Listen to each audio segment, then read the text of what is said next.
And it's Ken Kreitzer for CVSI Services in New York City with our friend Ryan Craver, who is CEO of TrimFit with part of the Lamore Group. And Ryan, good to see you. We're coming to the end of the Christmas holiday shopping season. What do you see going on? Good to see you as well. I think this actually makes it 3 years consecutively that we've kind of done a holiday episode and overview. Holidays, they've actually been incredibly strong for us specifically. We're really happy with what we're seeing thus far. I think those brands, some of our brands that are more digitally savvy and they're used to a customer who's shopping online, are the ones that are doing a lot better than those that are offline.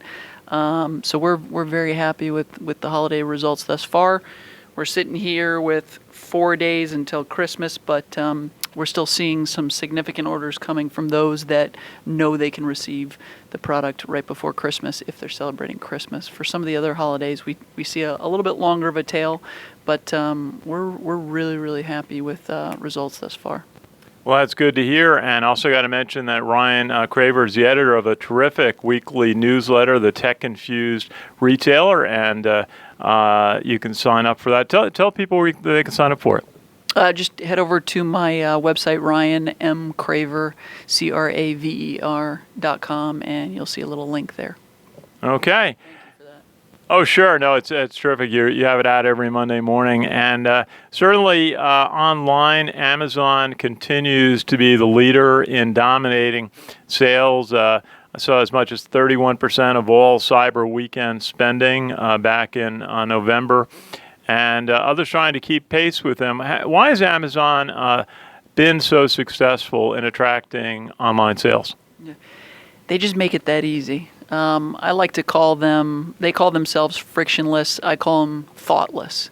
You really don't need to think about what you purchase, when you're going to purchase, where you're going to search for what you have to purchase. And you go there, it's easy. They've got your credentials. They're reliable. You know it's going to come. And they aren't called the everything store for nothing. It's amazing to me to see them over the course of time and just watching them go after category after category after category. They mainly went after books first and foremost, of course. Books went through a significant downturn, and it's now kind of doing healthy because it went through that severe grooming process. Then they went after consumer electronics. They took out Circuit City. Best Buy took over more market share. Best Buy struggled for a while. They groomed themselves a bit, and now it's a little bit more healthy of an industry. Then they went after apparel, and we all know that we're in the midst of probably the most severe and difficult times for the apparel retailers. Mainly because of online, but also because of the lower cost providers like the H&Ms and the Zaras who turn fashion a lot faster. And now I think they're turning that corner to go after grocery, whether it's the talk of the stores or it's them having same-day delivery in many more markets. They've definitely upped their game in grocery, and they know that the customer spends a majority of their money or their wallet share in grocery, and there's no stopping them, man. They're on fire. And they're starting to open up brick and mortar stores, some for books, for other items. That would certainly fit in with a strategy to get into groceries. Absolutely. What's interesting to me is the way in which they cascade this information, and I kind of wrote about this a bit, is they tend to go after these big hitters. Drones, they released announcement through 60 Minutes. We all know that 60 Minutes is the most watched cable network news show in this country. And now they've launched this through YouTube, the talk of the Amazon Go stores. I think if you take a look at how slowly they've rolled out the books, they only have 3 now. It's not like this is going to be in your neighborhood tomorrow. So you're not going to hear me say a lot of bad things about Amazon, but I think we got a little too excited by this announcement purposely because they launched this. Are they going after grocery? Absolutely. Prime Pantry, Amazon Fresh, those are things to go after grocery. But for us to think that we're going to have hundreds and hundreds of Amazon stores throughout our various neighborhoods tomorrow or within a year is crazy. I think they've outlined what the ideal virtual store looks like. We've been talking about it, seeing it at conferences. They're the first to actually truly do it, at least through a YouTube video. So let's see them test and refine. Is it amazing? Yes. I'm stoked. I can't wait to never pull out my wallet again. However, I don't think it's here tomorrow. It's going to be here in a couple of years' time in significant numbers. Absolutely. Certainly a dominant leader. Other retailers trying to keep up, Walmart, Target, and Apple, and Macy's trying to keep up with Amazon online and having various levels of success with that. Yeah, I mean, some of them are doing quite well, but none of them are recognized as a search engine for what they're looking for. I mean, when you see a price comparison happen between any retailer, usually the one that the secondary price comparison is with is Amazon. The stats that we shared probably even 2 videos ago were that 46 to 50-ish% of shopping searches start on Amazon.com. So that's a very tough hill to battle. You'll even notice that some of the goods that are on Amazon are being resold from other retailers because they know that customer is captive, that they're going to buy from Amazon. But to your point, there are some that are doing relatively well. The Best Buys of the world have significantly shifted a lot of their spend, their ad spend, their media spend into digital. Their site has always provided the ability to shop it on the site and then actually send it to store, pick it up in store within a couple of hours. They've definitely gone deeper with Samsung and Apple to put store-in-store concepts. So they're trying hard, and you can see it in their results that they're doing a relatively good job. I think it will continue to be a battle between them and Amazon. The Targets, the Walmarts, it's very, very difficult for them right now. They're facing minimum wage increases. They're facing stores that are too big. They're facing buy online, pick up curbside, which is not rolled out to all stores. A lot of challenges for them.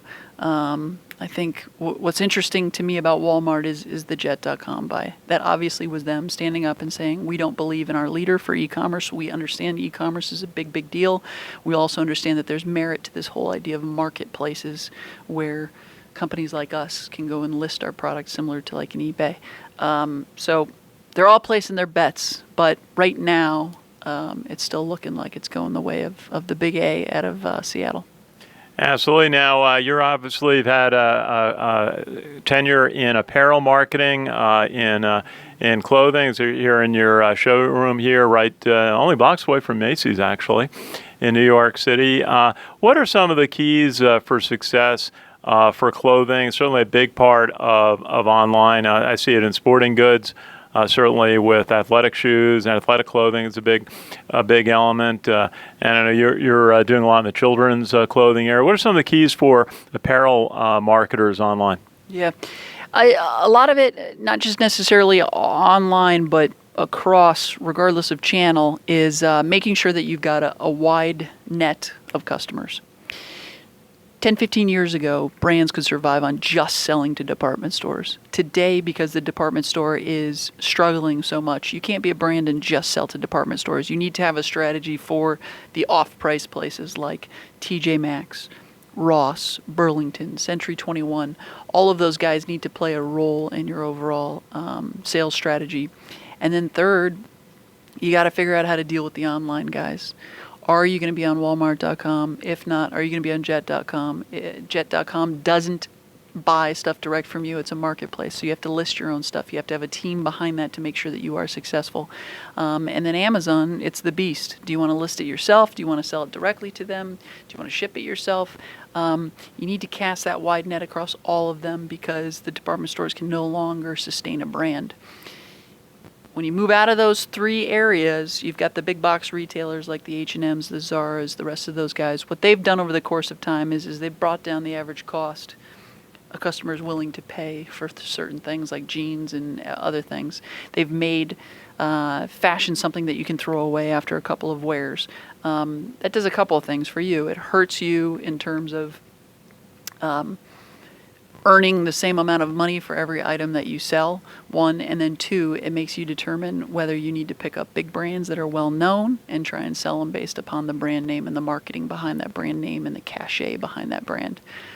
So we cast a wide net amongst customers, and then for the licenses that we look at going after, we make sure we pick up hot brands or brands that we know we can sell well relative to the competition, H&M, Zara, who don't have brand names. Absolutely, and certainly at CBSI, we're very involved in the payment side of holiday sales, providing benefits, insurance, and travel, and different types of premium services. Certainly, we're a year into chip cards, and gift cards have really become a big element at the holiday season for purchasing gift cards for friends and family. So what do you see happening in the payment space this season? Yeah.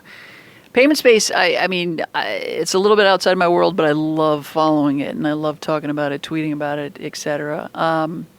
Gift cards, you're right. Year over year over year for the holiday season, it continues to grow. I think that does a couple of things for us as brand owners and licensees. It extends the length of time for the holiday. So everyone talks about the sales starting sooner in the holiday, but the sales have actually lengthened a bit because of the fact that you've got so many gift cards. And what's the first thing people do on the 26th? Or what's the first thing people do on the 2nd of January? They wake up, use their gift cards online, or they go into stores. So I think that trend will continue. I wouldn't be surprised by that trend continuing, especially as we move to mobile phones and you've got more digital cards that are a lot easier to use, as well as, more importantly, buy and gift. In terms of the payment space, I think the chip cards are getting a bit better. I think it's pretty interesting to see what retailers have done to train their own employees, as well as train the customer as to how you're supposed to use your chip, whether you're supposed to dip it, whether you're supposed to swipe it. Can you use Apple Pay? Can you not use Apple Pay? I think Apple Pay, Samsung Pay, Android Pay will continue to be the quiet builders over time. I think slowly but surely they're picking up market share and usage, mainly because where they are most useful is on the transaction that comes through here, when you're buying online, or when you're checking to buy an order through desktop or somewhere else. In the stores, maybe not so, but they will get bigger and bigger and bigger. And then beyond that, in the payment space, I don't think that there's anything that exciting. For a while, we were talking about cards like Coin, which you could just take your card out and it would have multiple cards based on it. But there's really not that much more exciting. There's stuff like Square doing a few things, but other than that, all the NFC paying and stuff like that, I think we've seen the extent of what we're going to see in 2017. Maybe 2018 we start to see a bit more. And then the last thing I think in my head is consolidation. We've got a Visa Pay, Visa Checkout. We've got a MasterCard, MasterPass. We've got a PayPal. We've got a Discover version of it. Each one of these guys has come out with their own version, so there's got to be some sort of consolidation or some way in which we can bring all of those various payment methods into one wallet. Certainly is a bit of confusion for customers determining which one is going to be most likely accepted at the retailers and merchants that they go to. So that's key. Now, 2017, one of the elements I think is going to have to be a consideration next year in so many different elements of data work, credit card marketing, and retailing is security. We've seen, certainly from the election season, the hacks that went on and the loss of data at Yahoo recently. And more and more concern. Do you see that as something that perhaps another generation of software is going to be needed in the internet space to really address some of these problems with hacking and security? Yeah. I think it's an iterative process. We play catch up, then they take a step beyond. We play catch up, then they take a step beyond. So I think it's going to continue to happen into perpetuity, and it's going to be this cycle that we continuously have to battle. What I do also feel has happened in the last couple of years is as these breaches have become more frequent, as we have started becoming more comfortable with sharing more and more of our information and not really caring, everyone's become a lot more desensitized to it. So the fact that Yahoo announced that it was 500 million, and then it was potentially 1 billion leaked, it was front page for a quick minute, but then it was gone. I mean, the best thing that's actually going to come out of that probably, and best is probably a bad word to use, is it's going to give Verizon a way to get out of potentially buying Yahoo, which is very, very interesting. Is another round of software going to potentially save us? Yes, for a certain period of time. I think it's inevitable evil that we're going to have to deal with for a long, long time, as long as we want to continue to accept payments for goods and services. Okay, great forecast for next year. Just maybe a little more. Any particular marketing trends you see that will emerge in 2017? Yeah, that's a fantastic question. If you take a look at all the various retailer sites today, some of them sell out space on their site, meaning you won't necessarily know it, but product will be placed based on search higher in ranking because a brand has paid for it. And more retailers are saying yes to this. They're starting to realize that their .com is not only a profit center for product, but it's also a profit center for marketing. Amazon has their version, which is called sponsored products. I can pay in order to get preferred placement of any products we sell on their first page, which is incredibly lucrative and valuable for me, but it's also incredibly lucrative and valuable for them. Sears does it, JCPenney does it, Kohl's does it, Macy's does it. All of these various sites allow you to pay for placement. And I think that is a huge marketing trend that some of the brands have woken up to. A lot of them haven't. And I think when a lot of them do, they'll probably sign up to do it. And the cost per click is going to go way, way up. And the guys like Google are going to start to lose a bit of market share within that space. Very good. Now, Ryan Craver, who is CEO at TrimFit, part of Lamore Group. What's your best-selling item when customers go to your website? What's the best, most popular item this year? I probably don't have it in here, but given that the cold weather has finally come, thank you very much. Some of these thermals are really, really hot right now. We sell them under the brand name Terramar. And then in terms of gift giving, our New Balance underwear has been extremely popular. It's at that price point that it's enough for a stocking stuffer. It's high quality goods. I would argue much better than the Calvin Kleins of the world. But those are some of the bigger ones now that the cold weather's here. Very good. Ryan Craver, CEO at TrimFit, part of the Lamore Group. Thank you. The editor of Tech Infused Retailer. And you can get that again. Where can someone sign up for your newsletter? Just pop over to ryanmcraver.com and you should see the link there. Very good. Ryan, best wishes to you for Christmas and the holiday season. Happy holidays to you as well. Thanks for the time. Third year.